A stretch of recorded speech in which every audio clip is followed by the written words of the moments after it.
Welcome back. Our Elvis show continues. So the movie is getting high praise for not only Austin Butler, but also for how director Baz Luhrmann told such an incredible story in 2.5 hours. Rumor is there is a 4-hour version out there. I chatted with Baz about what it was like to be in charge of such a huge project. Here's my conversation. Hi, Baz. Hey, Jason. How are you, man? I'm great. You know, Baz, I know you appreciate homework, and I tried to do mine before this conversation, and I was really fascinated by that airplane ride when you knew Priscilla was watching the film, and you were waiting. What, as a creative, as someone that was birthing something, so birthing's a horrible word, but there's someone that was really putting out in the world something so important to you and her. What were those moments like before you knew how she felt? I mean, like, Jason, I don't really make up in the middle of the night when I'm making a movie and go like, what am I going to do? You know, I'm too exhausted.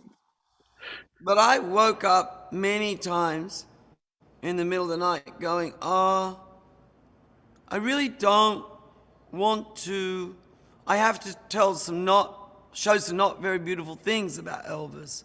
But I hope they'll understand that I'm just revealing the truth and that I'm giving him a fair telling, you know, from birth to death. It's covered in the whole movie. And no screening has made me more nervous than when Priscilla saw the movie. And you know, you probably heard, I texted and there was this plane was late and the security guard, a female security guard was crying because she said, oh, like, it's her emotions in there, you know? And it just, I got to tell you, I felt for you. I was thinking about that moment for you having, was there ever a moment, Baz, in the pressure that you felt like, what am I doing? This is maybe too big of a nut to crack. I mean, no, but I have to admit that the fact that we shut down and the movie almost went away, it doubled me down on relooking at the structure, and I reconstructed the first part. And I was talking to Tom by phone, who was then recovering from COVID, and the more we talked about it, we were going to put the movie off. I knew the film was going to fall apart. And I said, Tom, I think if we don't come back and do it now, it's not going to happen.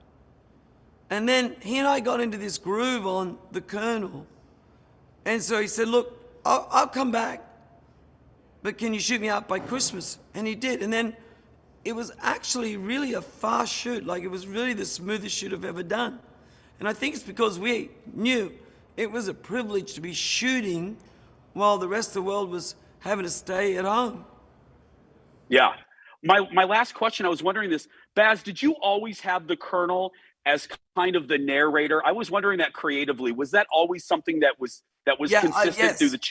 Yes, I know, even when I was tooling around with the idea and then I walked away from it for a while, the very first time I spoke to the studio, I pitched the idea. I said, look, if you do Elvis, to go inside there, you can't do Elvis without doing the Colonel. Like, you can't separate them. It's a sort of marriage that was so successful and then became so toxic, and it destroyed both of them in a way. Mm-hmm. Well, Baz, my time is up. I just want to leave you with, you did it.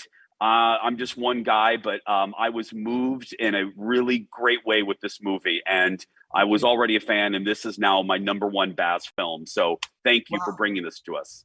Jason, thank you so much, man. We all did our best. We want to bring people into the cinema. We want to bring them out of their homes into the theater. This will do it. Thank you, my friend. Continued success. It will do it. You should see this. I always tell you, if you can just stay home, if a movie's worthy of going to the theater, this one's, you need to see it big. The music needs to be loud. You need to experience it because you feel like you're in an Elvis concert. If you missed kind of, when he referred to Tom, that's obviously Tom Hanks. And if you didn't connect the dots, because I didn't until mid-interview, remember when Tom Hanks was one of the first celebrities to get COVID? He was shooting Elvis. That's what he was shooting. And it almost shut, as you heard Baz say, the movie almost didn't happen because of COVID, but they persevered, and thank goodness they did. We're going to take a break, going into the audience when we come back. Back in a moment.